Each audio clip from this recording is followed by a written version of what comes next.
quickly. Yeah, where do you want to start, man? Let's just get started. First of all, man, well, let me just introduce myself. My name is Pranit.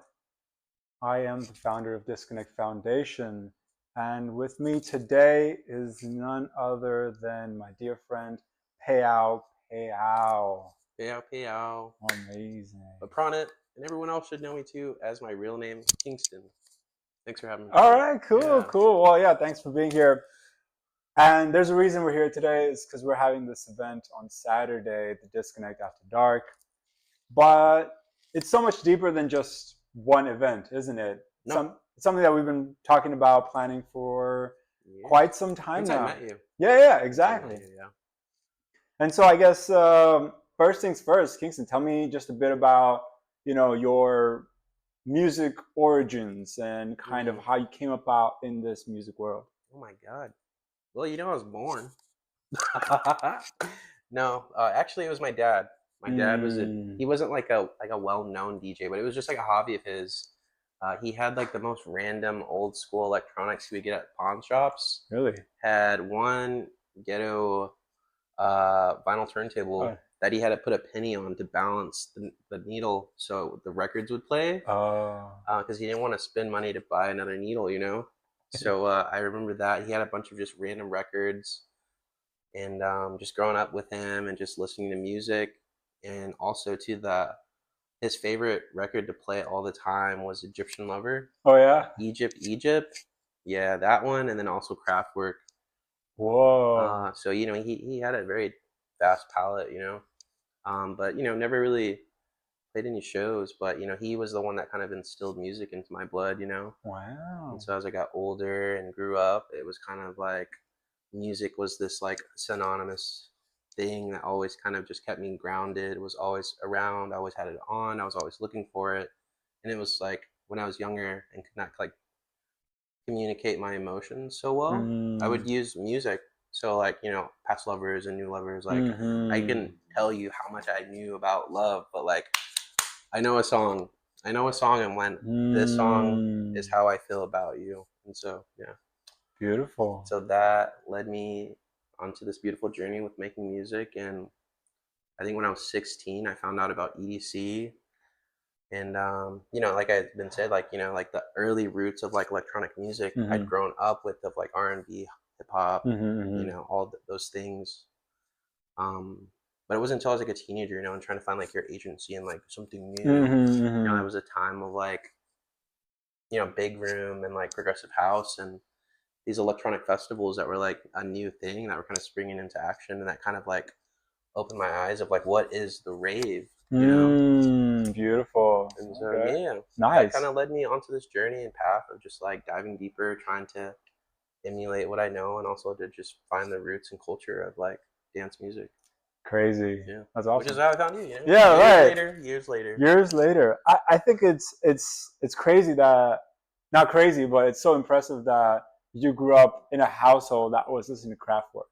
Yeah, I think that's insane, because I didn't discover Kraftwerk till I was deep in my electronic roots, and I was trying to find the history of dance music, and that led me to Kraftwerk.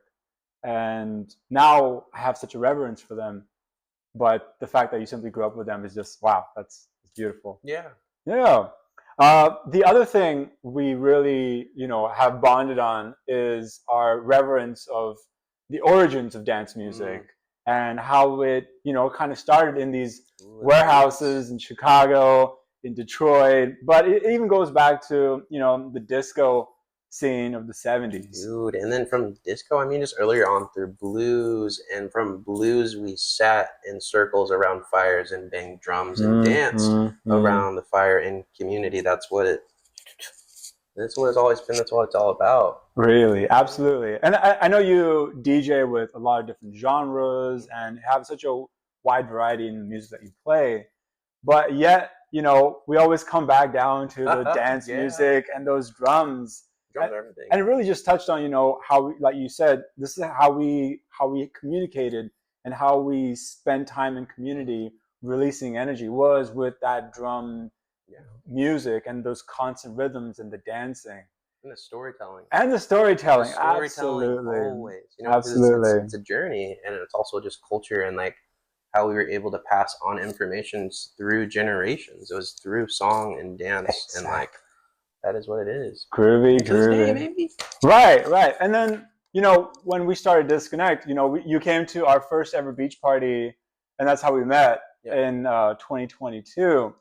And it's not something that I ever thought about doing. I never thought I would have to do warehouse parties because I was just happy, doing these outdoor daytime events. We were playing techno at the beach. It was cool. Hard techno too. It was a vibe. However, things have sort of changed over the years since then, and we have felt the need to do a warehouse underground style event. And we've both been to a lot of underground events, and we spent a lot of time in that world.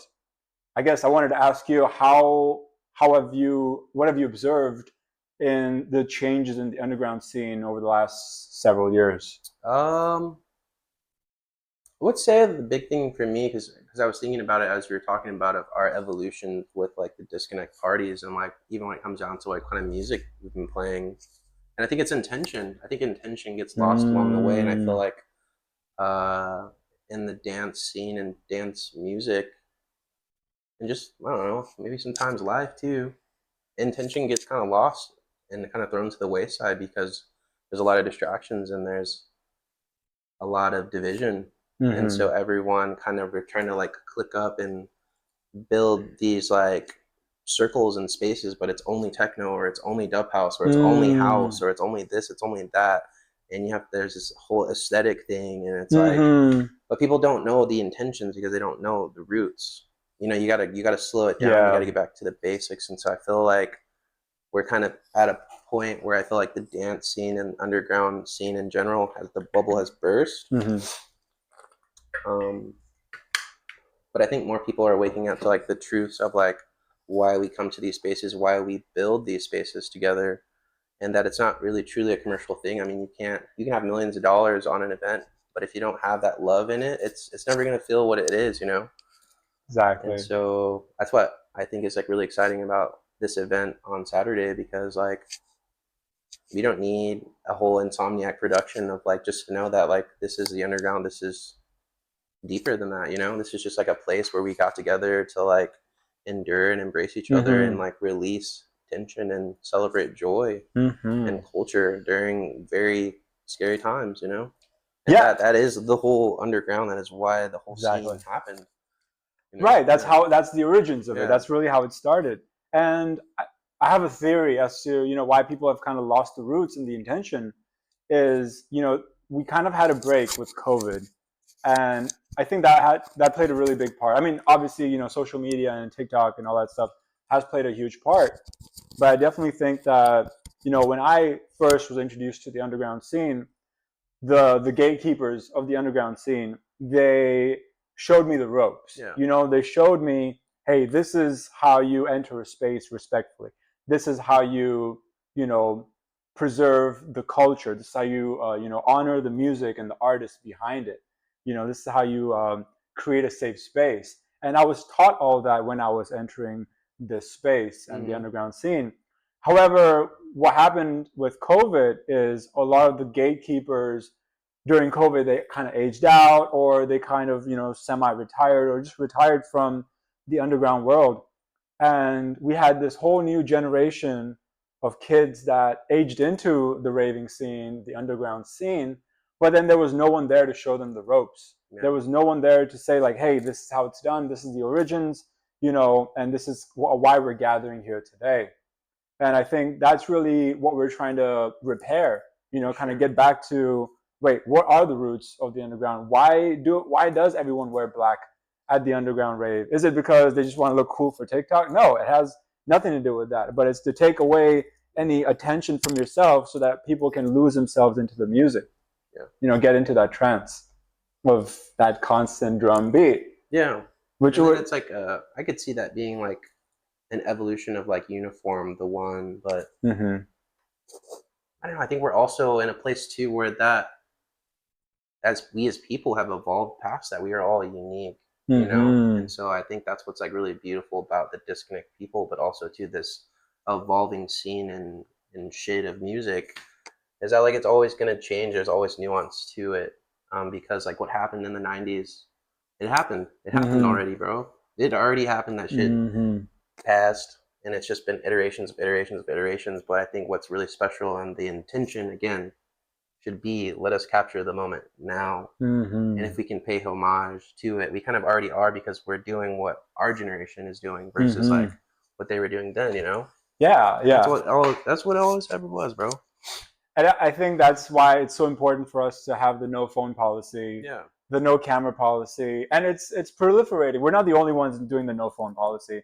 There's Lane 8 obviously is Mm-hmm. known for his famous "This Never This never Happened" happened, yeah. event series, and I saw recently, I think was it Michael Beebe just announced his Ibiza residency where there's going to be no phones allowed. That's sick.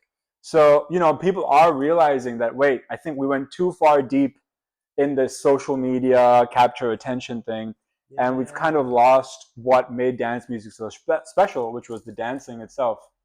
And I think it goes back to that quote, which is the DJ was never the show. No. The dancers, the Yeah. performers were the people on the dance floor. So Yeah. I think that's really what we're trying to Because capture. back then, I mean, I wasn't there, but I don't think that there were like all these flyers with like every single DJ. I mean, I'm sure there were like a few events, but it was just like a rave.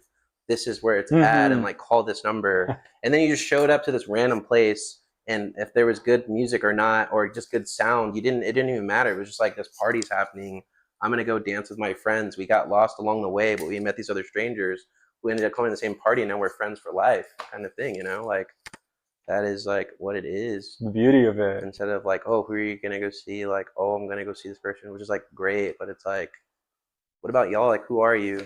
Right, right. The human connection is, I Yeah, think, just so important, and you lose that when you're on your phone the whole time or yeah. taking photos, which you're never going to see. People are going to not look at your stories. No one really cares, No, and you can't even capture that and moment. you can't even capture it accurately. And you can't relive Mm-hmm. it through it because like you just gotta live it. Like there'll Exactly. be times where I'm at events and I'll capture videos, but it's never the best moments. Oh, Those best moments, I put my phone down, yep. bro. I'm locked in. I'm here with the people. Beautiful, Like I gotta live this one, man. You know, beautiful. you had to be there, bud. I made one exception to this, and that was EDC 2015. Yeah. I saw Avicii play. It was the only time I ever got to see him play before he died. Rest in Rest in peace. peace. And I did take a video of when he played Levels, and just like a 10-second video, because I wanted to have that for myself. And I was like, I saw Avicii play Levels, and my dreams and hopes have all come true. And so, we all have our roots in the EDM world, and it was such a beautiful time. Yeah. We've been having this conversation, but Mm-hmm. something that comes up is like it, it's a joke of like a warehouse, but it's really a ware home when Mm. you can build a big space, but Mm-hmm. it doesn't always feel like a home. And when you have a Mm. home, there are rules. Mm-hmm. Take off your shoes. You have to ask someone, "Can I come into your home?" Mm-hmm. Mm-hmm. And it's like, "Yeah, bro. There's the bathroom. Please take off your shoes. Please don't be super loud here. Yeah. Don't smoke in my Mm-hmm. home." Like go there, but like that's it though. But then like that becomes the home, and it's like, oh, if you want to be a part of the community, Mm-hmm. let's go dealing deeper of like, hey, let me Yeah. help wash your dishes. Like, oh, do you want me to help you cook? And it's like now we're doing the thing of building the Mm-hmm. villages, that the home base, you You know, got to like be inconvenienced to be part of a community. Because if yeah. you're just looking for if you're just looking for convenience, you'll isolate yourself and end up commodifying all the things that you need the community for. Bro, and you won't even feel the home feeling. You're just like in a space, and you're like, Exactly. wow, this is cool. And I feel like it's more of those experiences are kind of happening because of like the whole monetization of like dance music and quote Mm. unquote the underground. Yeah. But that's really what it is of like you never got that home feeling, but like we gotta build it. You gotta Exactly. build it. You gotta be there for it. You gotta be at home if you want to be at home, bro. You know? Absolutely. And that kind of brings me to one of the other things I wanted to talk about is, with everything that's going on in Palestine and with the ICE raids and everything that's happening to our city, it's been really difficult for me personally just to like go out and have fun Yeah. in random spaces. I can't just go to like a regular bar and just go and have fun like I used to.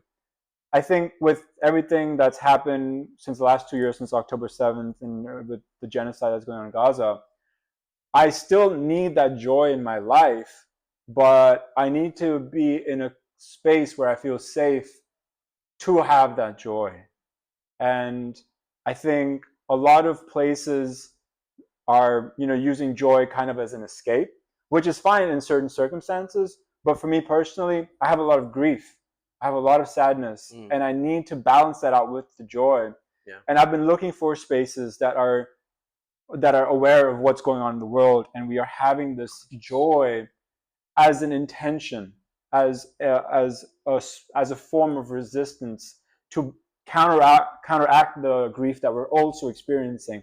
Yeah. We need to be able to hold both equally, the grief and the joy, and not just escape from the grief and go party and use that as an escape. I think the best word is consciousness. You're Mhm. not conscious. You're not present. Mhm. So therefore, you cannot really truly like be here in communion in the space with people to connect fully, because you're escaping somewhere. You didn't really even want to be here. Yeah. And I think that there is always a place for that. I think that is a valid experience. But once you live that time and time again, you realize I've gone so far. I need to go back home.